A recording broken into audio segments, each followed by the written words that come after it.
If you consider yourself a power user or at least frequent forums like Reddit or Twitter, then you've probably heard at some point the joke that browsing the internet without an ad blocker is like having unprotected sex with a prostitute.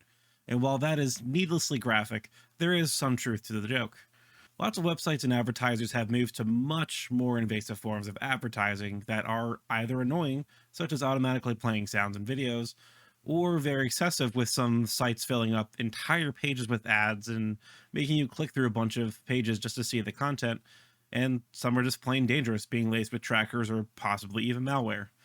To fight back against this, we have some ad blockers, and one of these tools is this little thing called Pi-hole, which claims to block ads on your network. So why don't we check it out? You smell that? It smells like a bit goblin. Let's start with going over what Pi-hole actually does. Basically, it runs a DNS server that takes your DNS requests, checks the requested domains against a list of known advertising and tracking domains, and then resolves those domains to a sinkhole that errors out quickly so your device can get on with whatever it was doing instead of loading the ad that was requested.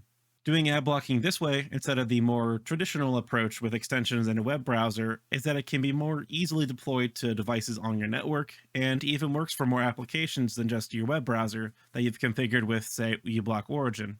For instance, you may have some smart TVs on your network that may or may not come with baked-in ads, and this is where something like Pi-hole might come in handy. Another benefit for this method is it makes it harder for websites to detect that you're running an ad blocker, since to your web browser, this just looks like failed network requests, rather than outright not displaying ads. This may not seem big at first, but some sites do try to nag you or even try to outright block you if they detect an ad blocker. And it's kind of sad that we've come to ad blocker blockers. But that's just asinine. Why not just make your ads less intrusive so people don't want to block them, or just make your content actually worth paying for? Anyways, big brain business decisions aside, we're going to start by looking at installing Pi-hole, and what do you know? It's actually pretty easy to do so. So all you need to do to install Pi-hole is, in your web browser, go to pi-hole.net, click on this install button. It'll take you to a guide off of GitHub, and it shows you a few different automated install methods. So as you can see, Pi-hole is pretty easy to install with just this one command. There is a note right here that says piping to bash is controversial, and basically the gist of this is just saying that it's generally not recommended to just pipe commands directly into your bash terminal, especially if it's going to have root access, because you don't know exactly what commands are being run on your system. So for me, instead of running this one command, I'm going to show you what I would consider the cleaner or more proper way. So what we're going to do here is scroll down just a little bit down to method 2, and we have two commands that we need to run. First, just a wget command. Copy that, paste it in your terminal. Bing, bang, boom. You have your basic install.shell script. In normal cases, you would open it up in less or vim just to make sure it's not doing anything nefarious. This should all be good to go. Then the next thing you need to do is just copy the second command, sudo bash basic install.shell. Copy, paste it in your shell, hit enter, and it's off to the races. Since I'm running this installer on a Raspberry Pi Zero, this is probably going to take a little while. All right, so this installer is going to prompt you for a few different things. This is just letting you know that Pi-hole is running. I believe for the most part, we can just accept all of the default options. This right here is just asking you to donate if you can, which you probably should if you really want to use Pi-hole a lot. Just a warning for using a static IP. For the DNS provider option, I'm going to go with OpenDNS instead of Google. Accept this as default. Block ads over both IPv4 and 6. Hit yes to the static IP address. This is just a warning that if you're using a DHCP address and then now you're setting it as static, IP might be reassigned on your router. I'm really going to worry about it since this will be just a temporary setup, but you should consider using a static IP address if that's the case for you. Now for the web interface, I'm going to leave this as on because we want all those nice fancy statistics and being able to control it from the web UI. So from this point forward, we're just going to accept all the default options and let the installer do its magic. This is going to take quite a while on the Pi, so I'm not going to bore you with the entire wait. All right, so skipping ahead, Pi-hole installation is complete. Let's just hit enter to close the installer, and let's start configuring our clients. So normally the easiest way to configure all of your network clients to use Pi-hole as your DNS server is by changing your DHCP server to send out your Pi-hole as your default DNS server. But since this is just a test, I'm going to manually configure this VM to use Pi-hole. So I'm just going to open up etsy.resolve.conf. So then here I'm going to change name server to 10.7.10.220. Oops. 220. Basically the IP address of the Pi-hole. And that's it. And then I have a few sites opened up here on the left that are relatively well known for having tons of ads. So we have speedtest.net, which has, as you can see, 3 ads I see over here. I'm sure if you scroll over a little bit, yep, 2 more ads. Then I'm over on a Forbes article, which this looks kind of gross. Got what I can tell is 3 ads, and I'm sure there's more in the article. Then I have a PC Mag article. Oh, thank you so much for this. A PC Mag article open up, which you can see an ad right here. And I'm sure, again, some more articles. Huh, I guess that already took effect. Interesting. But again, I'm sure there will be some more ads throughout the article. So let's go ahead and open up a new private window, just to make sure we don't have any cached DNS address, and open up speedtest.net. And let's see what pops up. No ads yet. Let's just hit go and see if any more pop up.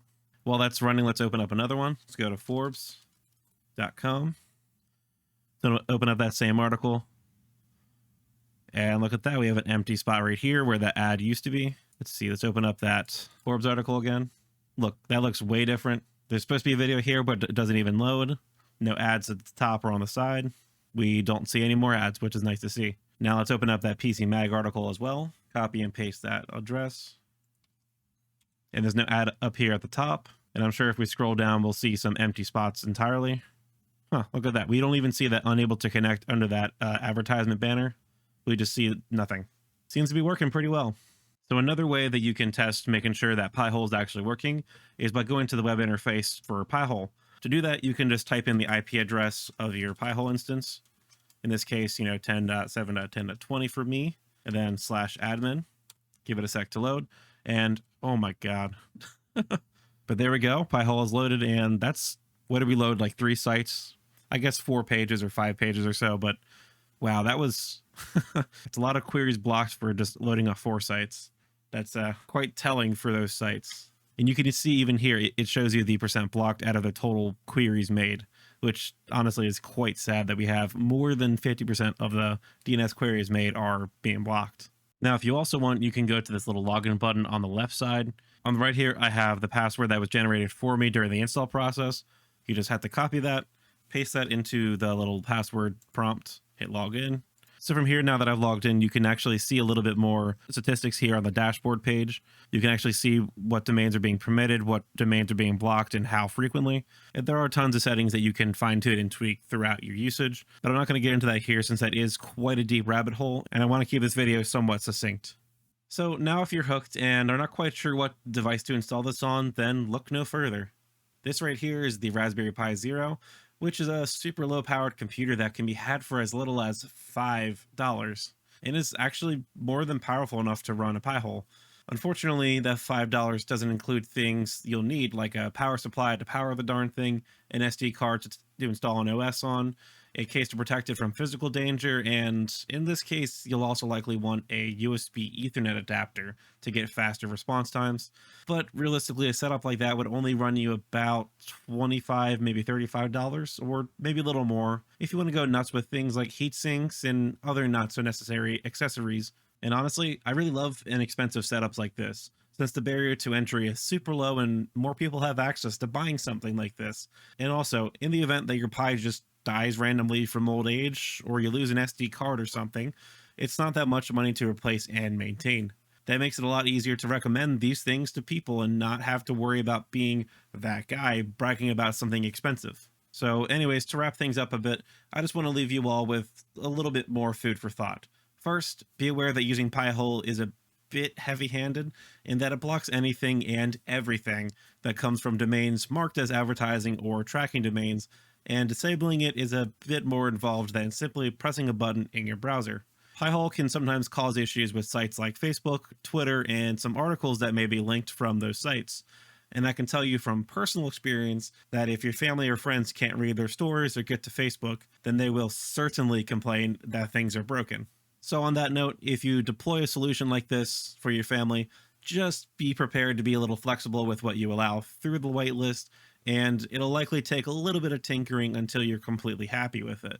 And also, as with any ad blocking technology, you should consider whitelisting any sites, especially smaller ones that you frequent, so they can get some ad revenue and continue to create content that you consume. Of course, only whitelist sites that you really only trust to curate their ads properly and responsibly, since after all, we wouldn't be in this mess in the first place, needing to block ads if most sites simply just ran ads responsibly. And I really don't want to guilt trip you into whitelisting ads on every site, since that is just terrible. But anyways, that's all I have for this one, and as always, like the video if you liked it, and please dislike it if you didn't. Just leave me some feedback down below in the comments section so I can do better next time. You can also leave me suggestions for other self-hosting tutorial videos, and go hit me up on the Bitgoblin Discord server, links in the video description. And also subscribe if you haven't already, since I really do appreciate it, and it helps me keep motivated to make more of these videos just like this. I hope you all have a nice day, and I will catch you in the next one.